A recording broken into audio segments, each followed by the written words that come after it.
Profesor Tršinar, tudi mlajši moški imajo že težave s prostato, kaj ne? Ja, seveda imajo. Mlajši moški imajo težave predvsem zaradi vnetja.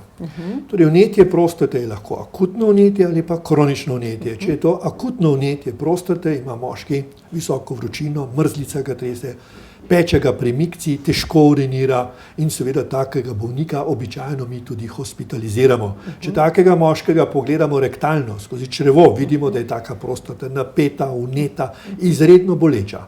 Še bolj pogosto imajo pa moški tako imenovan kronični prostatitis. To je pa vnetje prostate, za katerega vzrok v bistvu niti ne vemo. V 10% dokažemo nek mikroorganizem ali bakterijo ali nekaj drugega, ali v večini primerov pa ne dokažemo in tukaj je več teorij, zakaj do tega vnetja kroničnega pride.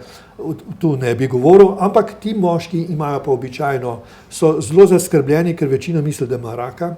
To, ko pride že skozi vrata noč, že vidim mlajši moški, zaskrbljen, bled tak, ima bolečine v spodnjem delu trebuha, v presredku včasih te bolečine segajo tudi v testise, torej curek urina pravi, včasih je dober, včasih ni dober in tako naprej.